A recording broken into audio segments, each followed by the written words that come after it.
mahirap eh. Sugal ang mangyayari, 50-50. Eh buti kung hindi ka pamilyado. Ano yung, di ba? Huwag naman sana. Kasi meron din tayo mga kasama, tumatanggap pa rin. Kaya lakas ang loob. Pwede yon sa mga kuhan, yung mga may kasamang pahinante. Yun. Mga L3, Travis, yun. Pwede silang tumanggap doon kasi kahit paano may laban, dalawa sila eh. Eh ikaw lang mag-isa. Tapos yung sasakay dalawa. Eh kahit nga mag-isa lang yung sasakay eh, di mo alam kung may dalang baril o ano eh, di ba? Eh tayong mga biyahero, di naman tayo nagdadala.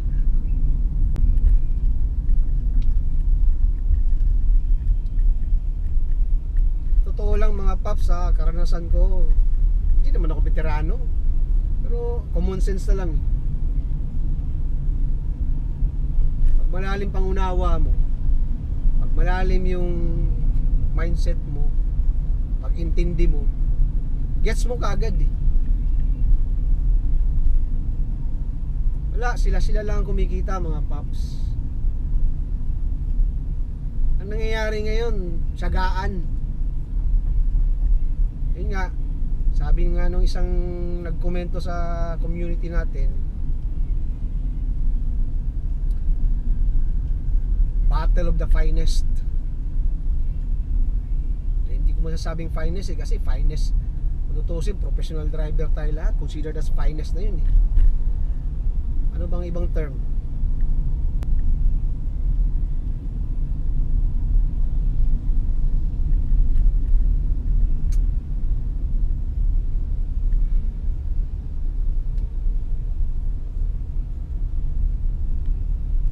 Nangyayari ngayon mga paps, may kita. Pero yung kita mga paps, para ka na ring minimum wager. Yun ang katotohanan.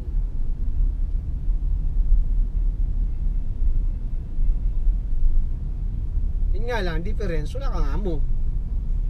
Maliban na lang sa mga nagbubok na feeling amo, saka sa mga CS na feeling amo din. Kala mo sila may-ari ng sasakyan, diba?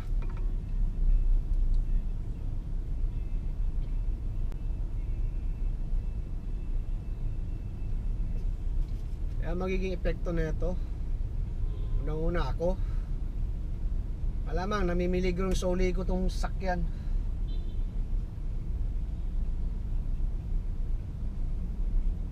Ganda na nung umpisa eh, kaya na sana eh, tapos bigla ngayong bagsak presyo ng fare. Uli sana ako yung makukuha mong mga biyahe outside Metro Manila, pero kahit na eh, lugi ka pa rin pag mag outside Metro Manila ka kasi doon siya. So ngayon may pumasok booking MPV mula Quezon City papuntang Quezon Province.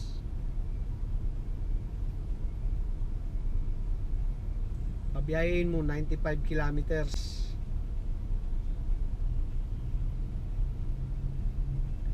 Ang fare na babayaran wala pang 1,000. Tapos individual person pa nag-book. Susugal ka ba? Eh ang daanan papunta dun, ako po, maganda naman kalsada, pero syempre meron kang madadaanan na isolated na eh, walang tao, walang bahay. Ayun lang na pagdaan mo dun sa may gilid ng bundok, meron ka pang madadaanan na basta.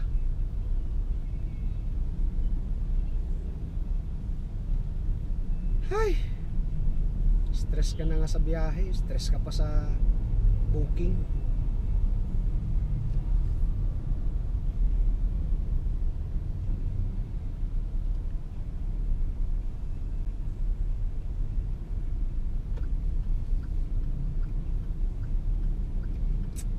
Sige mga paps, balitaan tayo mamaya.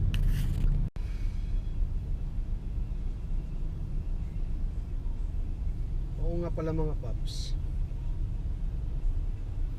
itong tungkol kay sa collaboration ni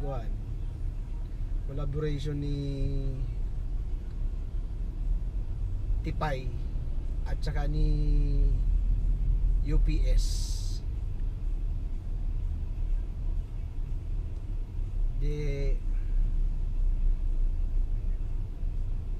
Nag-undergo ako ng training para kay UPS. Pumasa naman. Tapos yun nga, so daling sabi, pina-download sa akin yung app, active na yung account ko. Isipin mo mag-alas 10 daw, wala namang pumapasok na booking.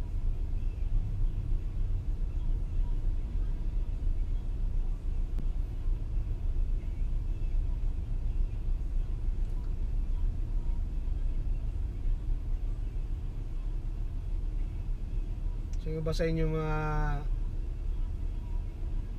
nakakuha na ng booking kay UPS,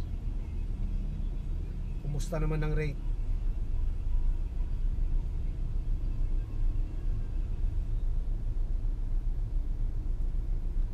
Kagabi pa naka-open tong app ko ni UPS.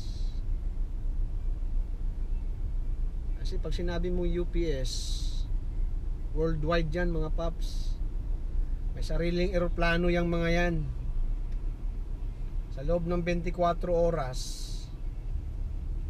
3 eroplano lumalapag hanggang 4 dito sa bansa natin.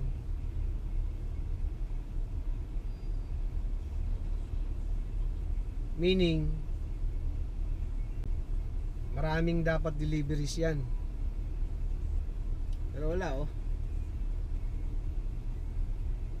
0.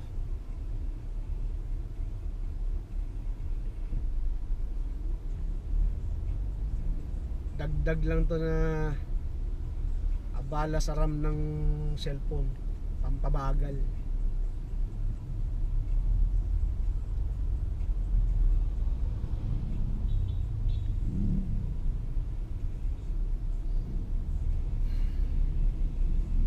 Ako nakuha kagabi kasi wala talaga wala talagang mga matitinong booking. Kuha ko tong booking na to kagabi, schedule booking mula dito sa may dulo ng Banawe, sa may Bonifacio na ang pick up, tapos papuntang San Juan. Tapos wala pang kasunod. Ang kasunod niya, Lala cake delivery mula Mandaluyong papuntang BGC. Pagkatapos nun, pag na-deliver ko na yung cake, diretso muna ako ng Chendisitas. Claim ko muna yung plastic card na lisensya. Kasi mga paps, meron tayong sinusubukan ngayon na, ewan ko lang kung nakita nyo ba to, yung VPI car rentals. Subok lang, tingnan lang natin kung maayos ba kita. Kasi nga sa hanap buhay natin, di pwedeng asa ka lang sa isa Dapat multiple platform. Kung saan yung magandang offer, doon. Diba?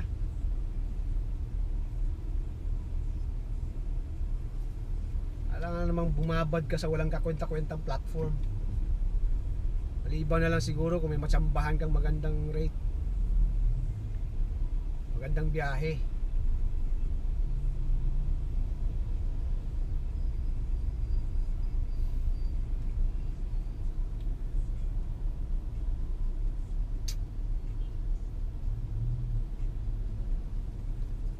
Yung mga paps, may ulit.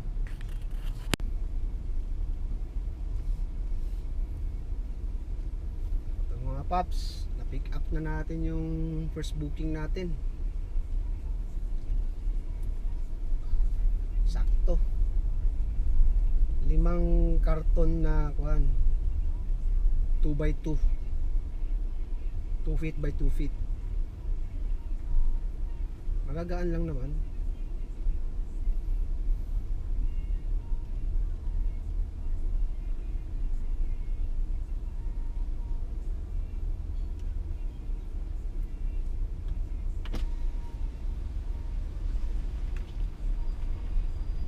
Thank you, Paps.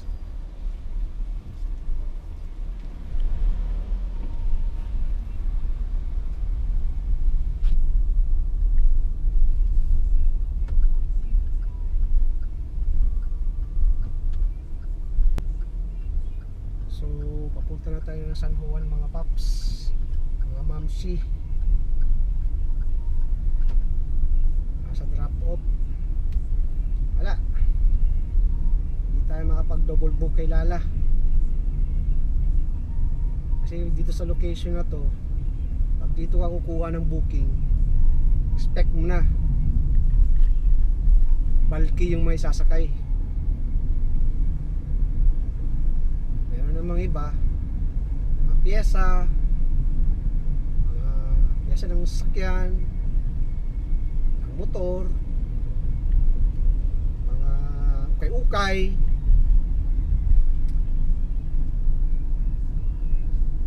Ito ba? Basta kadalasan industrial dito sa location na to, mga Paps. Yan ang mga asahan nyo ditong mga cargo.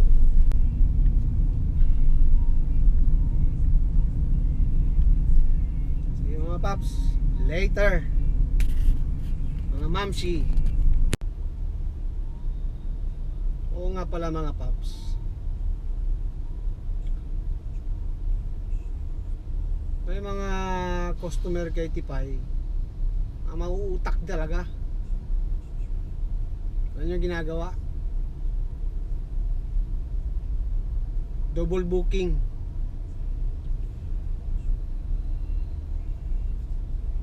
Isang pick up location at drop off, ginagawa double booking. Tapos pag nag-surge na yung rate ng isa, cancel. May iwan yung hindi pa nagse-surge, tapos book siya ulit. Obserbahan nyo yan mga Paps. So yan sa mga kuhan, mga sa bagay, oo nga, sumobra sa katipiran, wala na sa lugar.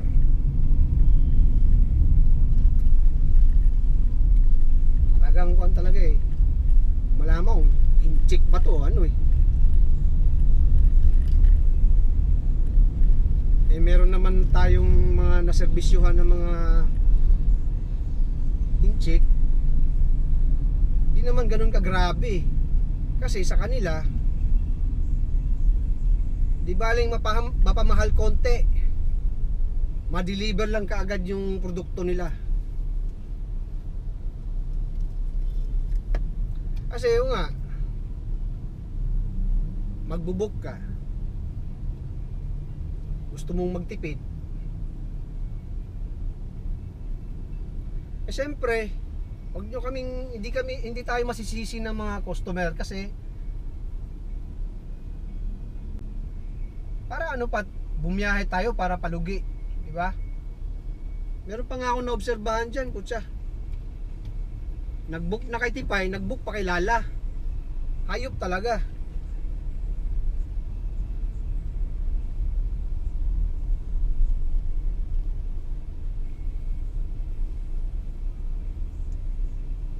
Hindi pa kasama dyan yung mga lintik na mga scammer. Putangin na mga scammer yan, ba't di nyo maalis-alis yan?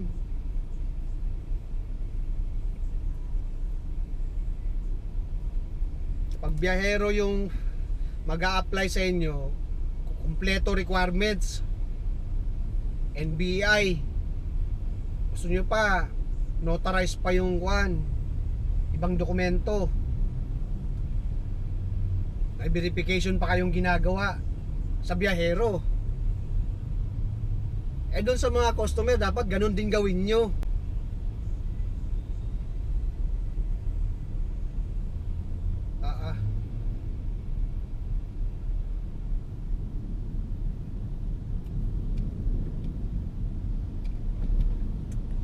Ay nako.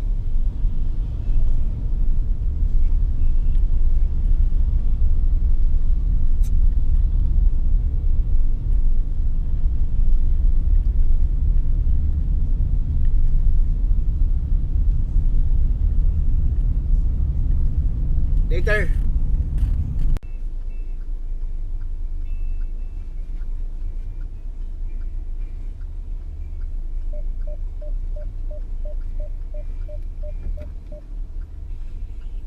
Dito tayo ngayon mga paps sa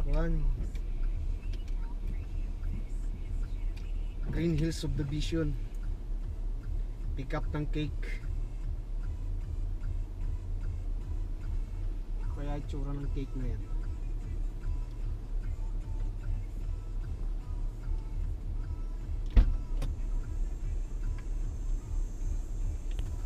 May paps.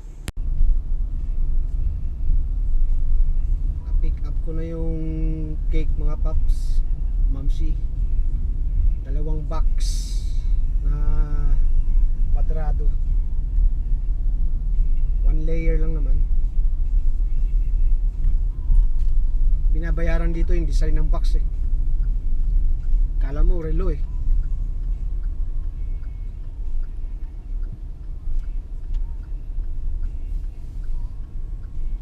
Kaya pag ganitong cake ang di-deliver mga paps, mga mamsi, alalay sa takbo, arangkada at preno, lalong-lalo na sa mga humps.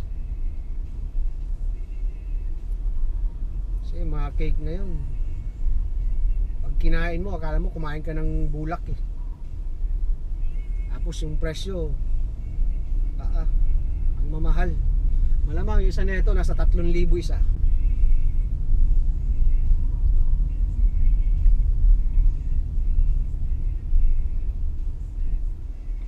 Tama ba to?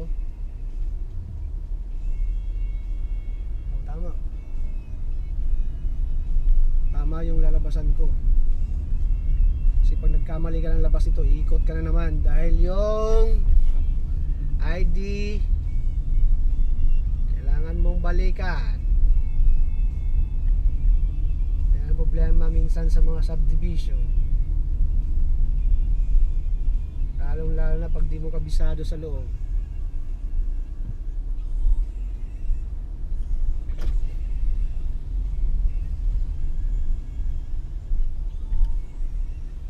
Paps, okay na? Sige mga paps, mga mamsi.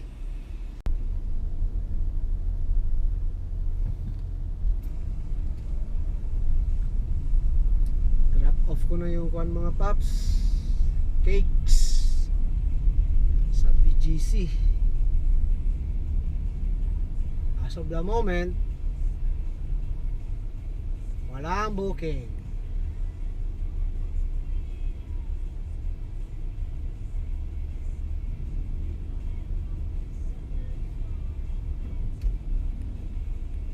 Meron man gurami.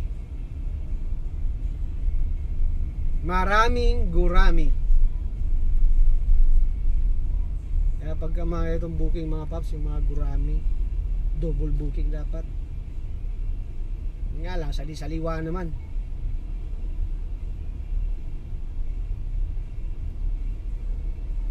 Ay, puntahan ko na lang muna lisensya ko mga paps.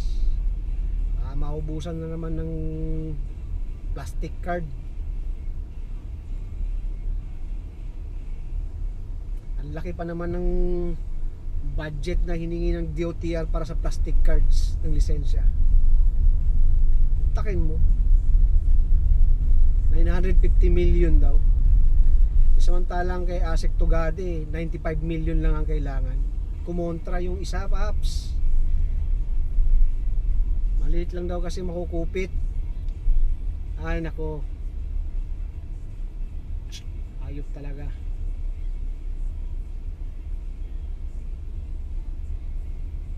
Wala talaga mga paps. Mga pumapasok na booking kay Tipay Olats.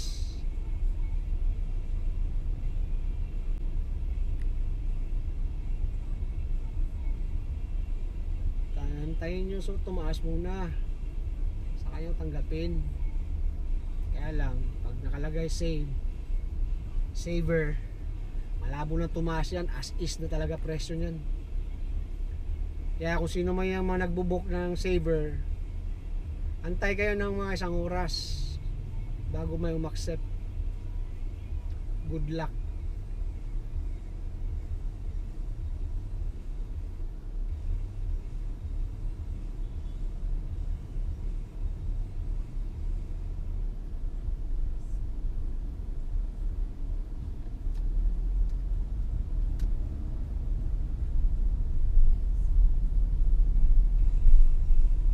Ay ako.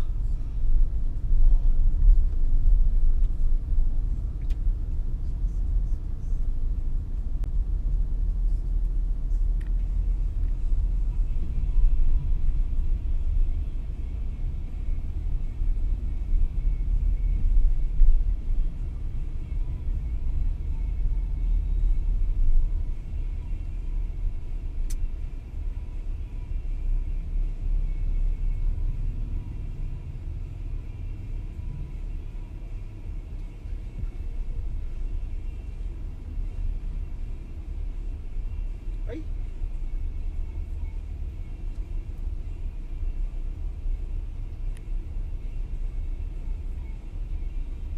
Sige mga paps, later naman.